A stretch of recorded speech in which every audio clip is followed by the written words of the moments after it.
had just, oops, well, better late than never. We're on verse 21. And this is continued all the way up until verse 30, this gyan, this knowledge of the difference between the body and the soul, and it's explained in different ways. So in 21, O Partha, how can a person who knows that the soul is indestructible, eternal, unborn, and immutable kill anyone or cause anyone to kill it? Because you can't kill the soul, right? It's impossible to kill the soul. Prabhupada writes that everything has its proper utility. And a man who is situated in complete knowledge knows how and where to apply a thing for its proper utility. Similarly, violence also has its utility, and how to apply violence rests with the person in knowledge. Although the justice of this peace awards capital punishment to a person condemned for murder, the justice of the peace cannot be blamed because he orders violence to another person according to the codes of justice. And just hold on one second. I have the heat on. It's a little too high. Just take a second and I'll get something to drink.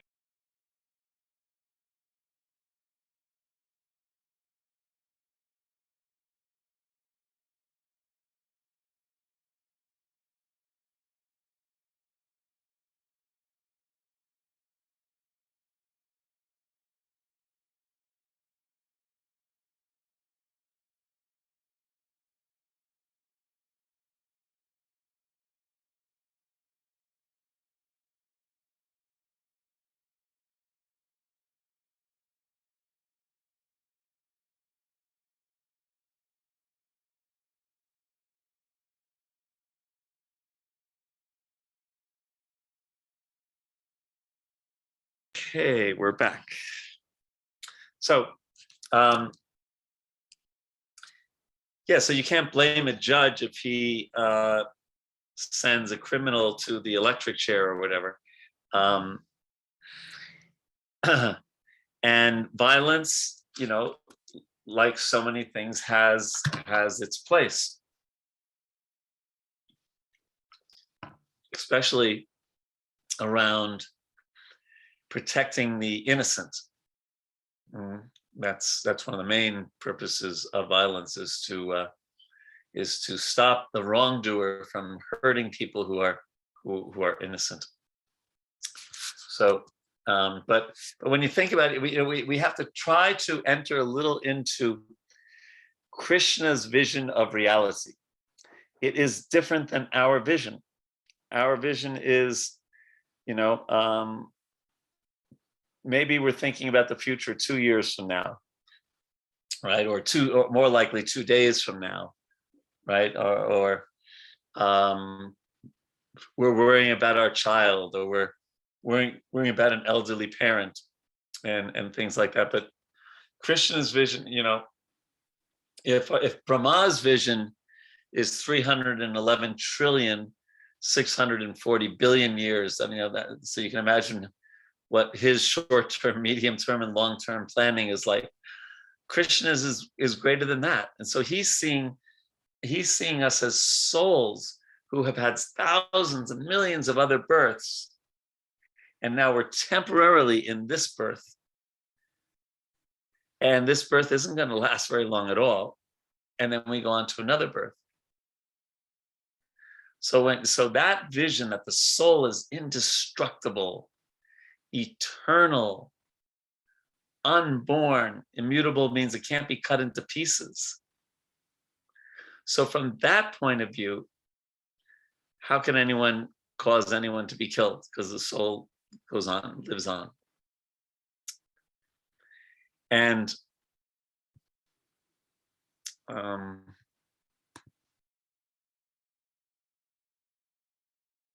the fact that no one can truly kill or be killed, Krishna goes on to explain this and more in the next verse. Oops, hold on a second. Oh. I'll just Prabhu, I'm giving a class now. Should we talk tomorrow morning? Okay, Haribo.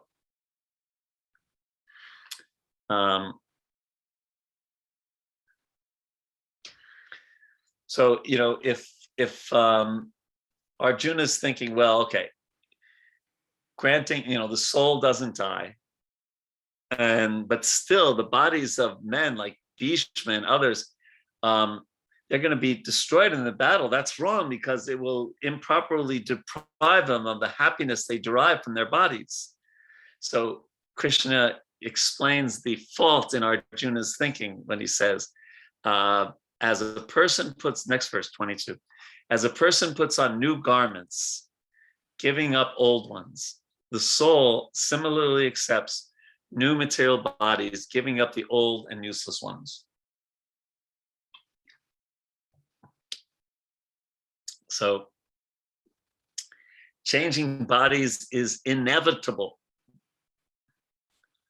So Arjuna's refusing to fight is not going to protect Bhishma, Drona, or anyone from dying, right? It just doesn't do so.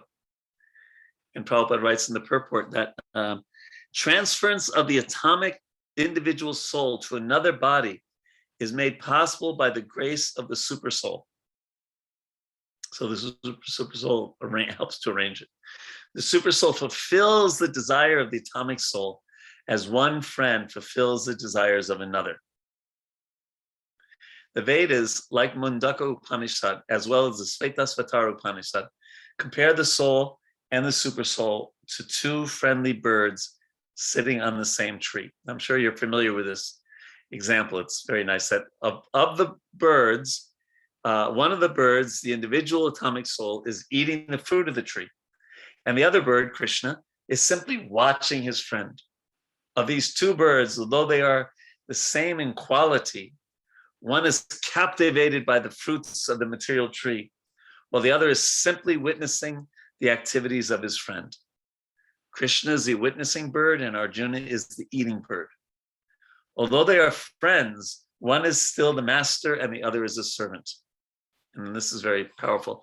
Forgetfulness of this relationship by the atomic soul is the cause of one's changing his position from one tree to another, or from one body to another. So when we forget Krishna, that we go to another, we keep on changing bodies. The jiva soul is struggling very hard on the tree of the material body.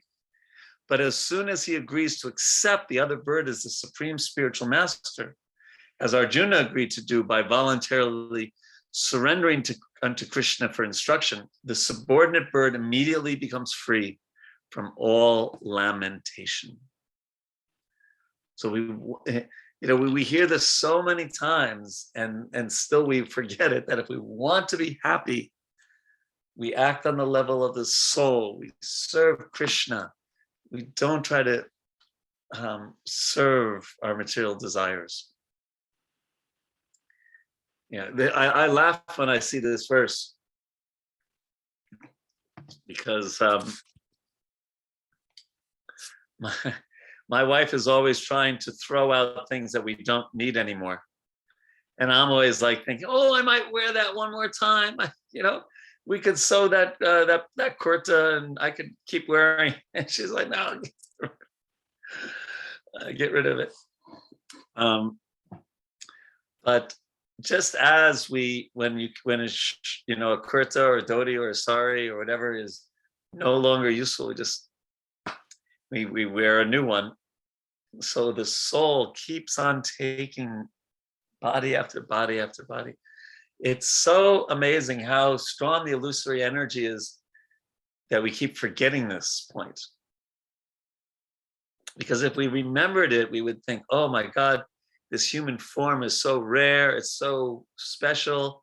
I'm so fortunate, I should use it properly, I should use it in Krishna's service. Then we sometimes get caught up in other things. So questions, comments on these two verses? Hare Krishna Prabhuji, Dhanvat Pranam.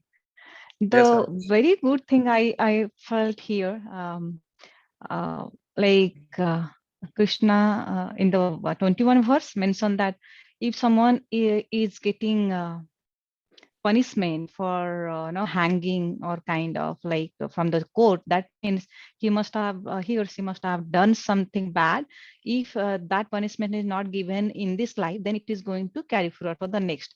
So that way, if someone is doing wrong and getting the punishment in this life, that means he is getting uh, out of that. So here in the last paragraph of 22, Krishna is mentioning like you should not be worried for your relatives, Drona and all the seniors, but they will be getting out of this karma. And Yes, and they get a new body. Yeah. yeah, anybody. And coming to like two birds, like soul and super soul. In Bhagavatam, Srimad Bhagavatam, Canto 4, Chapter 28. So recently I was reading some time. Narad Muni was explaining to Purandar, like Puranjan, who just taking an example, all the living entities, and he was explaining though two birds, one is soul and another super soul, they are sitting, they are very close to each other, but they don't realize, like the one bird is not looking at the other, that's why suffering. And once so I was just relating and I felt so like involved in these verses, two verses I wanted to Yes. Now, say. better than someone being killed for, let's say, like a murderer being murdered. Better they go to prison and then meet a devotee who's preaching in the prisons. Yeah. And makes them a devotee. I don't know if they do it anymore. We used to preach in Delhi at the Tihar prison. It's a big prison in Delhi. I think it's in Delhi. So you used to preach there, Prabhu? Preach there? Not me. No, I did, but a lot of devotees did. A lot of devotees from Vrindavan did. Any other points, questions, comments on this point? Okay. 901 Mataji. Sorry. So we will move on to 23. Hare Krishna. Yes, Prabhu. yes, Prabhu. So, Prabhuji, in this one, the two birds are sitting on a same tree. Is it considered the body is considered as a tree here, or Yeah. then yeah. There might be an interpretation that means our soul and Krishna both are within us. Yes, that's correct. Is that correct interpretation? Yes, Pakka. But in a previous this one, it has been mentioned that I'm not in any of the jivatmas, right? Where did you see that? I'm not sure which verse you're referring to. No, means all the jivatmas in me, but I am not in all the jivatmas, right? That was one of the verse which we had earlier, right? Let's. I'm trying to think of which verse that is. Means I think where Krishna gave example of the sky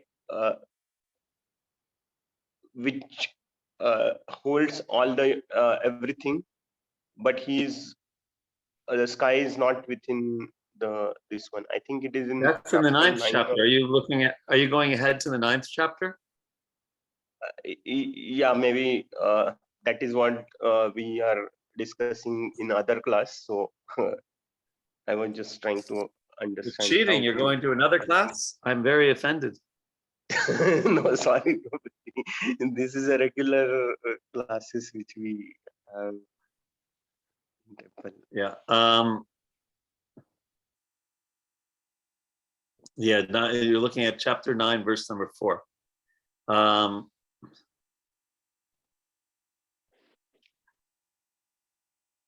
All beings are in me, that I am not in them. So that's about, yeah.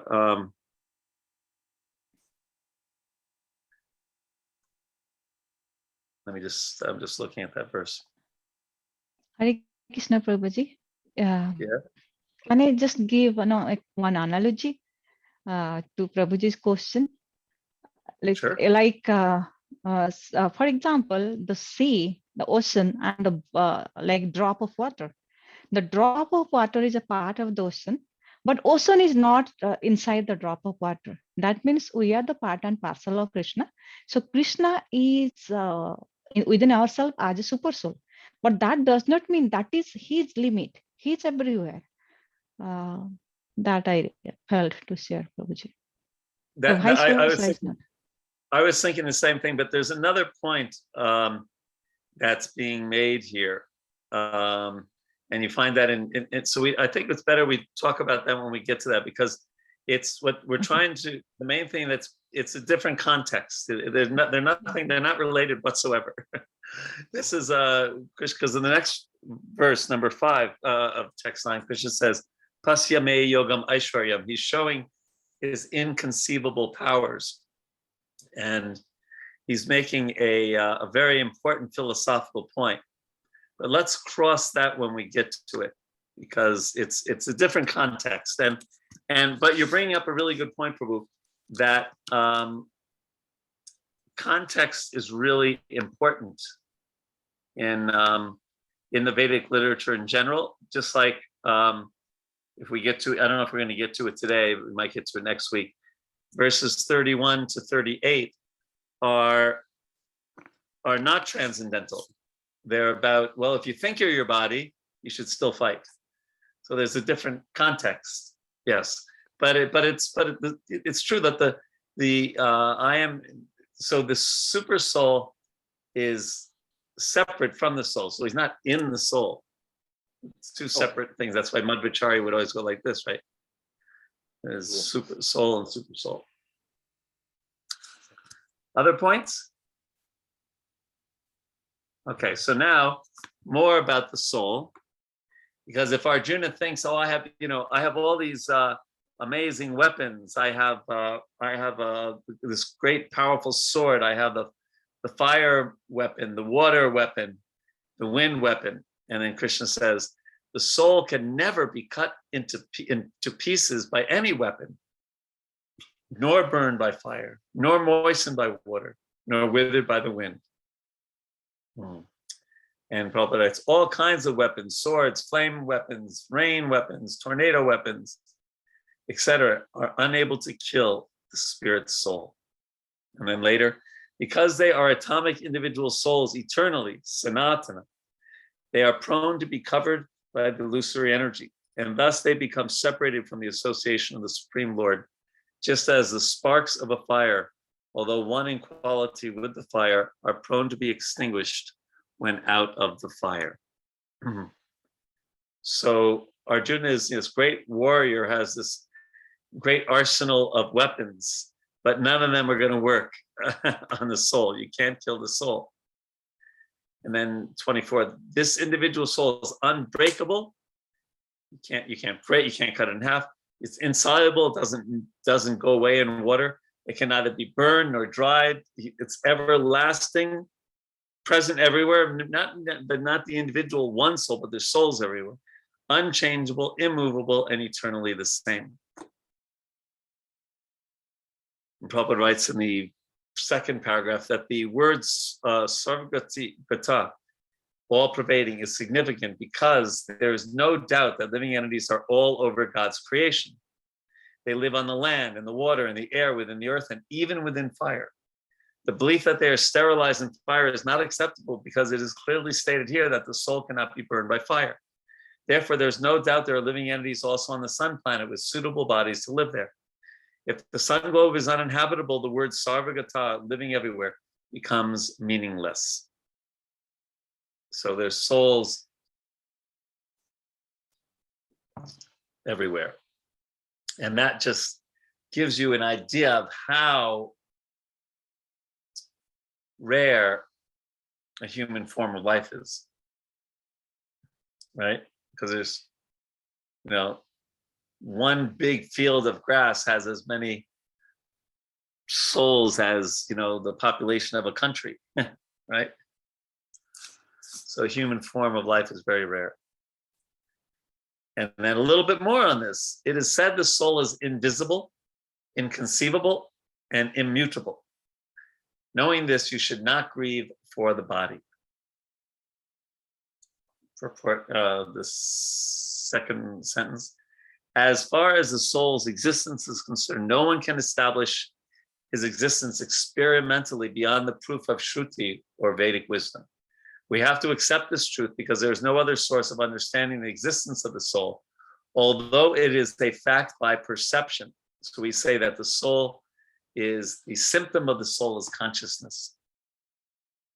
But here Prabhupada is stating that the importance of Shastra, that Shastra, helps us to see the world actually as it is. So there's Guru, there's Sadhu, and Shastra. And I was hearing Bhakti Vigyan Maharaj explain that Guru means Prabhupada and all the previous acharyas. Sadhu means our present spiritual master and all the spiritual masters in ISKCON. And Shastra means Shastra, like that. So I thought that was a nice way to explain Guru, Sadhu, and Shastra. So any questions, comments on these three verses that talk about the soul being, you can't do much, you can't do anything to the soul in materially.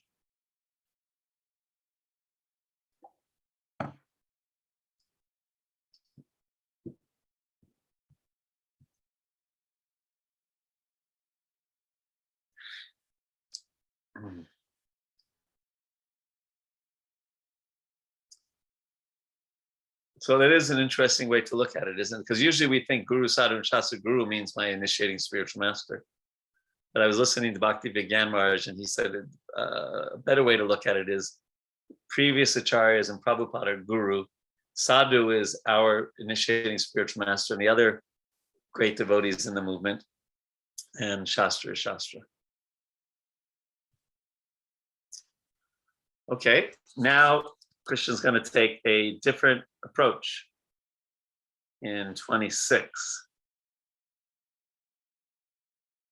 If, however,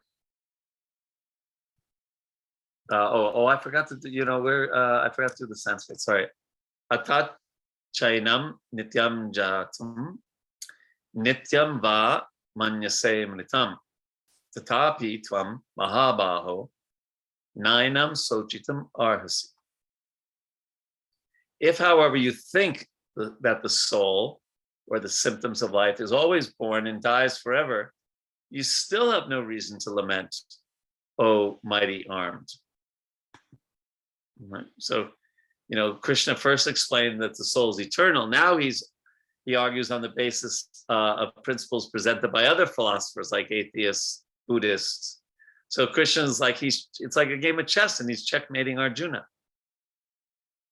If all the warriors on this battlefield are actually eternal souls, no one will die on the battlefield.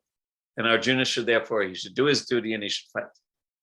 If there's no souls, if there's no such thing as a soul, and life is simply the result of chemical combinations, then still Arjuna should do his duty and fight. If Arjuna accepts the argument for the non-existence of the soul, then he should not be afraid to fight. After all, how can you just kill who cares if you're the killer of a bunch of chemicals? So therefore, whether the soul exists or whether the soul doesn't exist, Arjuna should stop lamenting and he should fight. So it's like a game of chess with being played here. And then the next verse is a beautiful verse, quite famous verse. Jatasyahi dhruvam mrityur dhruvam janma mritasya cha tasmad apariharyete natvam soshitam arhasi. One who has taken his birth, which all of us have, is sure to die. And after death, one is sure to take birth again. Therefore, in the unavoidable discharge of your duty, you should not lament.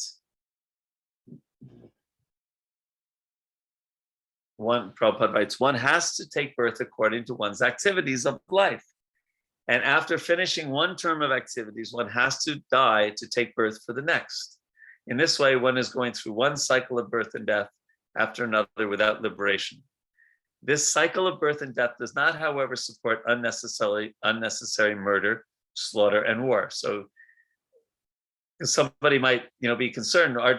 Krishna is telling Arjuna to fight this battle, and there's been so many bad wars in the name of religion in the past. But Prabhupada here is saying, just because there's a cycle of birth and death, it does not support unnecessary murder, slaughter, and war.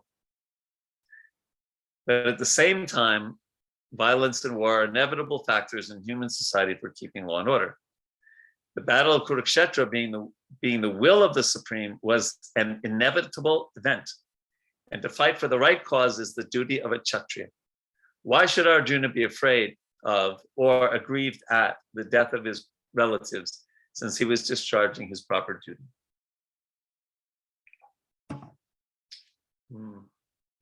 This is a powerful line. Chitasya dhruvam mrityur dhruvam janmam nitasya cha.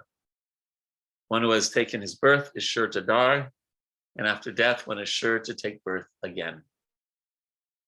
Now, if we combine that with the fact that our lives are very short, hopefully that'll make us more sober in our approach to life. Okay, and 28. Avyaktadini bhutani vyakta madhyani bharata. Avyakta nir dhanan yeva tatraka paridevana. All created beings are manifest in their beginning, unmanifest in their interim stage. And I'm sorry, let me say that again. All created beings are unmanifest in their beginning, manifest in their interim state, and unmanifest again when annihilated. So what need is there for lamentation? So Krishna had just said that Arjuna should fight whether he believes in the eternal soul, right? That's possessing a material body, or that there's no soul. So this verse explains that whether or not you believe in the soul, the material body was previously unmanifest. It's now here for some time.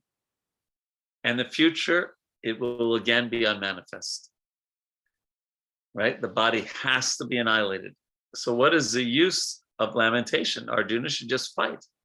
So next time, you look in the mirror, you just think, now this body that I'm so accustomed to, it was unmanifest. If I'm 63 years old, so 65 years ago, it was unmanifest. And even after taking on this, the soul taking on this body, the soul is energizing the body, and therefore the body is growing. I went from a little cute baby to a boyhood, to teenage life, to early 20s, to 30s, to 40s, like that. And it will be unmanifest again. The Bible says ashes to ashes, dust to dust.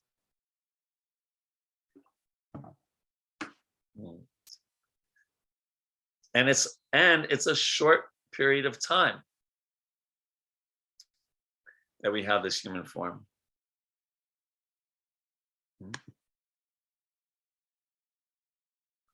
Prabhupada writes, the material body has no factual existence in relation to the eternal soul. It is something like a dream. The material body has no factual existence in relation to the eternal soul. It is something like a dream. We hear about this in the Bhagavatam when King Chitraketu is poisoned and he dies. And by the mercy of Angira Muni and Narada Muni, he's brought back to life, and his parents say, oh, my son, my son, my son. And the child says, who are you? And they, we're your father and mother. And the child says, which father and mother? I've had so many.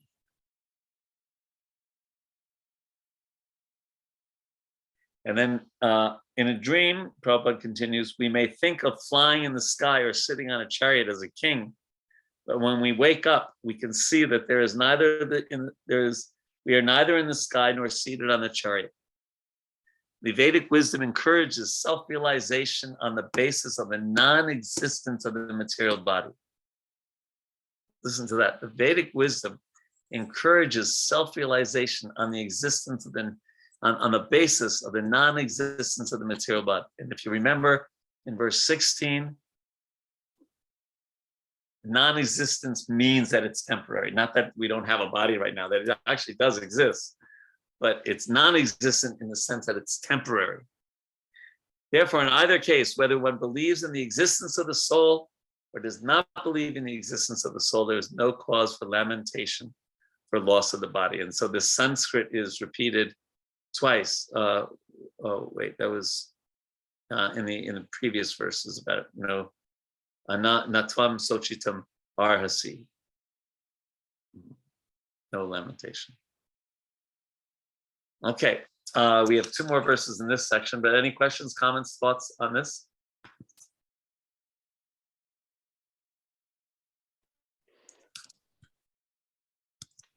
Hare Krishna Prabhuji. Hare Krishna. In the previous verse, it has been mentioned, the cycle of birth and death does not, however, support unnecessary murder, slaughter, and war. Okay. So my question is related to, this is something human-made, murder, slaughter, and war. So what about Prabhuji?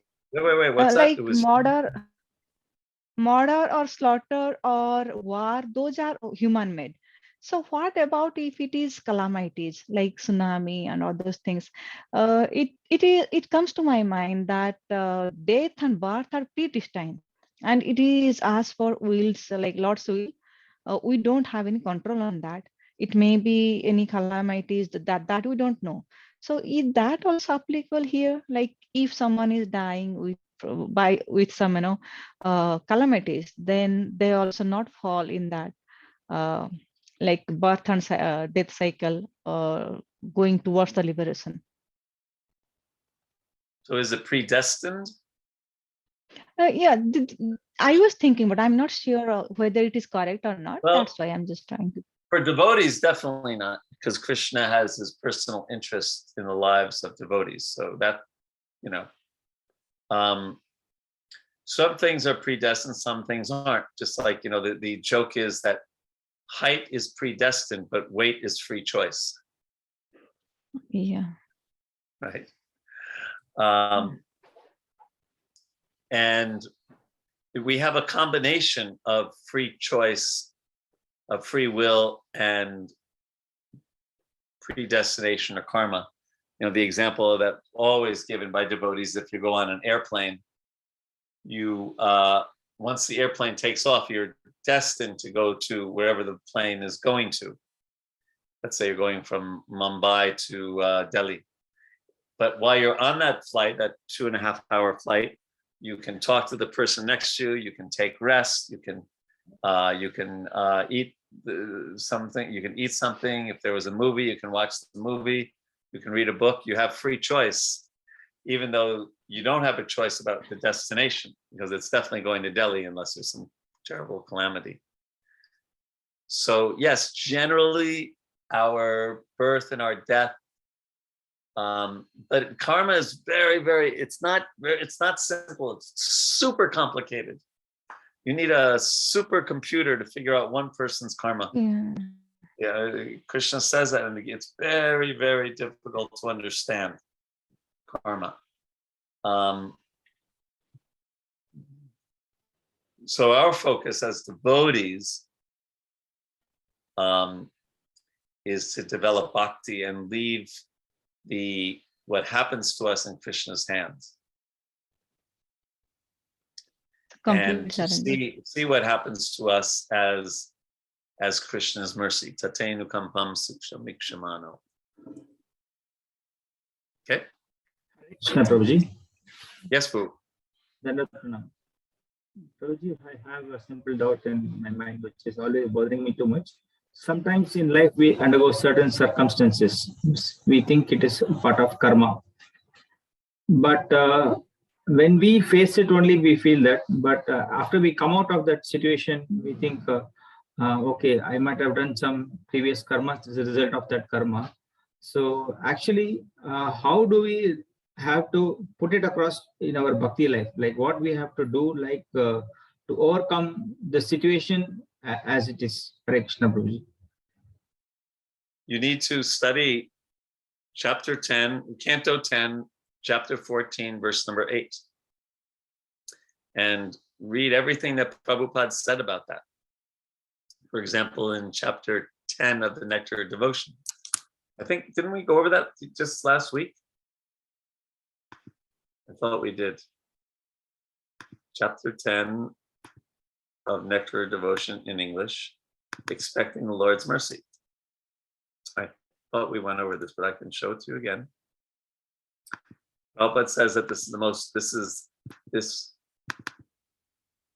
this verse should be the guide for all devotees. He says in the 10th canto, 14th chapter, verse 8, it said, "My dear Lord, any person who is constantly awaiting your causeless mercy to be bestowed upon him." Okay, so you're always waiting for Krishna's mercy. And who undergoes the suffering of the resultant actions of past misdeeds. So suffers his or her previous karma. That's what that means, past misdeeds. And while you're suffering, what do? You offer your respectful obeisances from the core of your heart. And the more detailed translation is, with your heart, with your mind, with your words. And if you do that, you are eligible to go back home, back to God. And then Prabhupada says here that this statement of Srimad Bhagavatam should be the guide of all devotees. So here now when he explains things, the devotee should not expect immediate relief from the reactions of his past deeds. Okay, it takes some time. No conditioned soul is free from such reactionary conditions. So conditioned soul, forget it. They're getting karma like anything. Because material existence means continued suffering or enjoying of past activities. If one has finished his material activities, then there is no more birth. This is possible only when one begins Krishna conscious activities, because such activities do not produce reactions. So all the devotional activities we do now, no karma, zero, akarma. It cuts away at the karma, both the good karma and the bad karma. You're also getting rid of your good karma when you chant Hare Krishna, because you don't want your good karma. You still have to take another birth if you get good karma. You don't want your bad karma, you don't want your good karma. Okay. Therefore, as soon as a devotee who is not perfectly free, so this is us, a devotee is not perfectly freed from the resultant actions, should therefore continue to act in Krishna consciousness seriously, even though there may be so many impediments, so many problems, so many this, that, car breaks down, this, that. When such impediments come, so this is the point, Prabhu, when such impediments arise, he should simply think of Krishna and expect his mercy. That is the only solace. If a devotee passes his days in that spirit, it is certain that he is going to be promoted to the abode of the Lord. So so this is what Krishna wants from us. When something difficult happens in our life, we say, Krishna, it should have been much worse. With all my heart, with all my words, with all mine, I offer my obeisances to you. Thank you so much for minimizing this. Thank you, thank you, thank you, thank you. And if you do that, you go back to Godhead at the end of this life, finish bus. Because we're in the material world because we envy Krishna. Envy Krishna, part of that is we blame Krishna. We blame God. Oh, just see, why did Krishna do this to me? Why did God do this to me? But a devotee takes the exact opposite mindset, that I should have gotten much worse. And Krishna is so kind, and I just expect his mercy. We have to always remember, this is not a place of happiness. Krishna says it in the Gita so many times, and we still think we're like surprised when things don't go our way. We should be surprised if there's some things that do go our way. Dukhalayam ashashvatam, anityam asukam loka. So we don't people get all bent out of shape. Why did God do this to me? It's because you have the wrong expectation of this world. Expect suffering, expect birth, expect death, expect old age, expect disease. That's what happens here. Martya Loka. Don't expect good things. Don't expect good things to happen. They're not going to happen. It's going to be lousy. It's going to be terrible. So many bad things are going to happen in your life. But if you're a devotee, you turn it all around. And even the things that so-called don't go well bring you closer to Krishna, and you feel so happy, such happiness in your heart. Vishwam Purna Sukhayate. You see the whole material world as a place of happiness because you see Krishna behind everything. But that takes some advancement. That takes some work to get our expectations right. Even in the material world, in my work, where I deal with corporations and I deal with the government and I deal with other religious organizations, the number one cause of conflict in any organization is unclear expectations. Right? People think in America, they think, oh, well, I thought my pension plan would be great, and then the stocks go down and their 401k disappears. Or they thought they had their job for the rest of their life, and then they lose their job because the company didn't do so well. Or, they thought they were marrying this perfect spouse, and then after marriage, they find out about this and they find out about that, right? So it's really important to have, if you want to avoid conflicts in this world, to have clear expectations.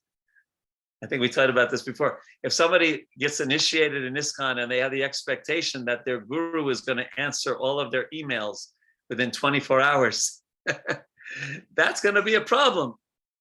Like Srila Chaitanya Maharaj has 50,000 disciples. How's he going to answer 50,000 emails?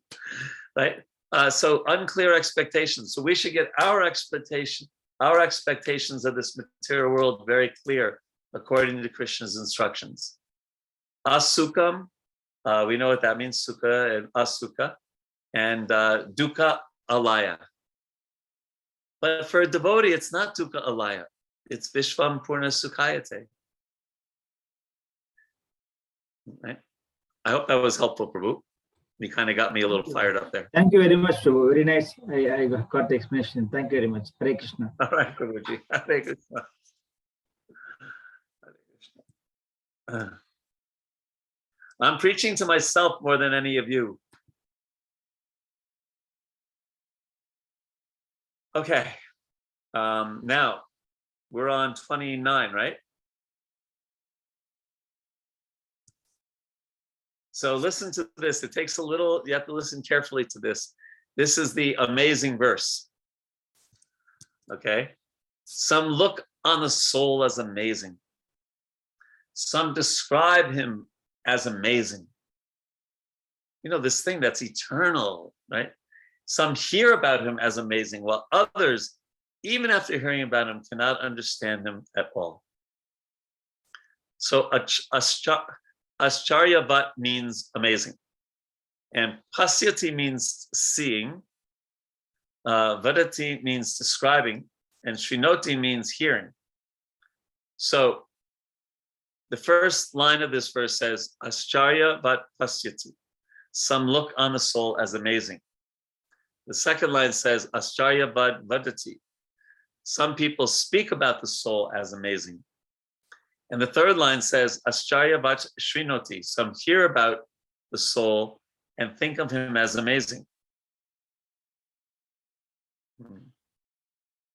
So, in the first line, Prabhupada said, some look on the soul as amazing. Ascharyavat, amazing, is taken to, you have to understand the English a little bit, or the Sanskrit. It modifies the soul, amazing. Some look on the soul as amazing. So the soul is the object of the sentence. But there's two more explanations that could be given when Ascharyavat modifies the subject and the verb. So each line of this verse can be explained in three ways, as the word amazing changes from modifying the object, the soul, to modifying the subject and the verb. So Ascharyavat can modify people. the sense, the subject of the senses. So some people who are amazing look upon the soul. And if Acharya Bhatt modifies the verb look, then the sentence says, some people look amazingly at the soul. So depending on how we translate this amazing verse, the people who see the soul are amazing, the soul is amazing, or the power to see the soul is amazing. And you could do that 2 more times for the second and the third line of this verse. So it's an amazing verse because everything's amazing about it. The soul is amazing. The people who can actually understand the soul are amazing, and the soul itself is amazing. It's amazing. And we're like, duh, I didn't know there was a soul. You know, we're so dull-headed sometimes. Prabhupada writes, men with a poor fund of knowledge and men who are not austere cannot understand the wonders of the individual atomic spark of spirit. So for us, the austerities are the 4 regulated principles. But austerities, you know, austerities are a tricky thing. Because we know in the Vedic culture, austerity is it's praised. And you know, we have such respect for sannyasis, for example, who've taken the austerity of not living with a wife. But we have to be careful in Krishna consciousness. I remember when I was a young brahmachari, it was almost, I mean, not exactly, but it was almost like the goal of life was to remain a brahmachari instead of the goal of life was to love Krishna. And we can also be proud of our austerities. That's why on things like Chaturmasya or Kartik Bharat or Bhishma Panchaka, it's generally good not to tell anyone about whatever extra devotional activities or extra austerities that you're performing, because you don't want to be proud of it, right? So it's better to just, you know, quietly perform. Of course, if you tell your spouse or something, that's different, right? But to go and say, oh yeah, well, I chanted 108 rounds every day for Bhishma Panchaka, right? That it's almost like you lose the potency of that by telling others. So, and austerities can make the heart hard, because you're not generally speaking, you're not saying yes to Krishna, you're just saying no to enjoyment. And so they're kind of like, no, you're rejecting things that can make the heart hard. Of course, real austerities actually happen when we have a taste for Krishna consciousness. Therefore, someone like Srila Prabhupada could sleep 2.5 hours, 3 hours a night. Because naturally, he just hated to sleep because he always wanted to be awake and serving Krishna. Now, if we did that, we'd be in big trouble, most of us, because we wouldn't, you need enough sleep to nurture your intelligence. And therefore, Prabhupada would say 6 hours in Bhagavad Gita, but elsewhere he says 6 to 8 hours, 6 to 7 hours. People know generally what their bodies need. But my point is that the Goswamis also, they hardly gave up eating. They gave up eating and sleeping, not because they were being tough tapasvis. No, but because they love Krishna.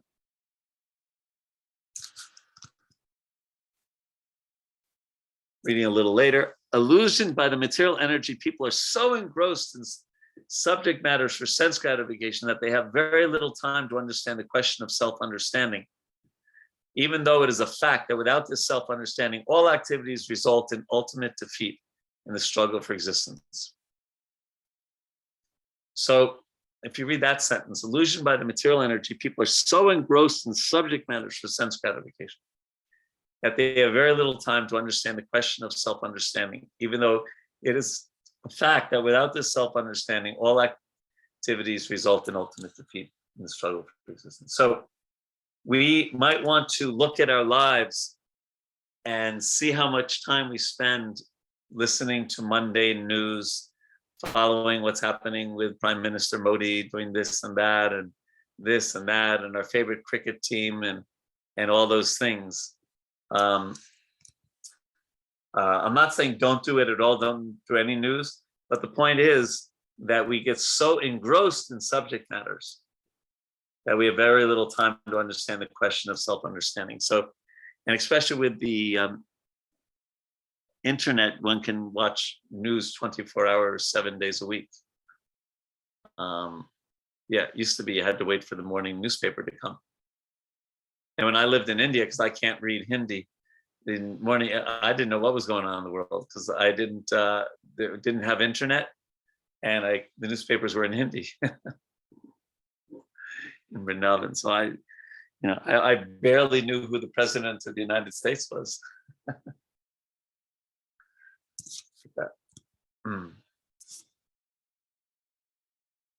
And finally, just one more, and then we'll see if you have any questions. Well, I'll do 30, and then we'll take questions. Some people who are inclined to hear about the soul may be attending lectures in good association, but sometimes owing to ignorance, they are misguided by the acceptance of the super soul and the atomic soul as one without distinction of magnitude. There's a very big difference between the super soul and the soul. And then finally, the verse 30 is like a summary of the last, since verse 11. O descendant of Bharata, he who dwells in the body can never be slain. Therefore, you need not grieve for any living being. So here's Krishna's summary. So Krishna has destroyed Arjuna's illusion with knowledge. And proper knowledge leads to proper action. So the next section attacks another of Arjuna's desires based on ignorance, that he wants to neglect his duty out of sense of compassion for his family members. So Krishna continues his endeavors to convince Arjuna to fight. But here, as I said before, he doesn't talk about it based on transcendental knowledge, but based on fruitive activity and religious duty. So any questions on 29 or 30?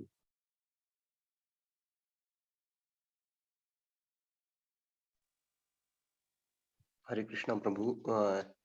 One question I have is actually in these verses, last 4 or 5 verses, it is showing some of the symptoms of siddhis, which we discussed in NOD. How soul is perfected in that. Is it correct understanding? What about the siddhis? Basically, we can take a form, means soul can take a form of very small ant till a gigantic. No, the soul is very small. The siddhis, the body becomes small. The soul remains. The soul remains infinitesimal. Yeah, very, very, very, very, very. Although the soul, you could say, expands in the spiritual, it gets a spiritual body, but the siddhis is within it's material body. Within a body itself. Yeah, the smaller than the smallest, greater than the greatest. But we don't want the siddhis. I mean, they become a distraction. I mean, I know if you were fundraising for a new temple, you wish you could do Prapti Siddhi and take money out of people's wallets. but when someone asked Prabhupada, I think you know this story, right? What mystic power do you have? And he said, well, look at all these people who became devotees. That's my power. Okay, so I know I said we would go up to 40, but we're going to end today. But just give me 1 second. Hare Krishna, Prabhuji, Dadvat Pranam. Yes. Prabhuji, I had one doubt that you said when we do austerities like Bhishma Panchika and we chant more rounds of japa, So we should not disclose it because we lose the potency. But sometimes it helps because somebody has, expressed this and told us. So we are also getting the motivation to follow that, and we also chant extra rounds. So in that way, that also helps. Yeah, so if it's somebody, the point is we shouldn't brag about it. That's the point I was trying to make. You shouldn't Hare Krishna, I chanted 64 rounds every day for Bhishma Panchaka. Right? But if it's like a counselor of ours, some, senior devotee, and they asked us to perform some special activities and we did it, and we say, yes, Prabhu, yes, Mataji, I followed your advice. Thank you so much. That's okay. It's the point about bragging. Okay. And putting our ego into it. Is that all right? Yes, thank you. Yes. All right, so let me just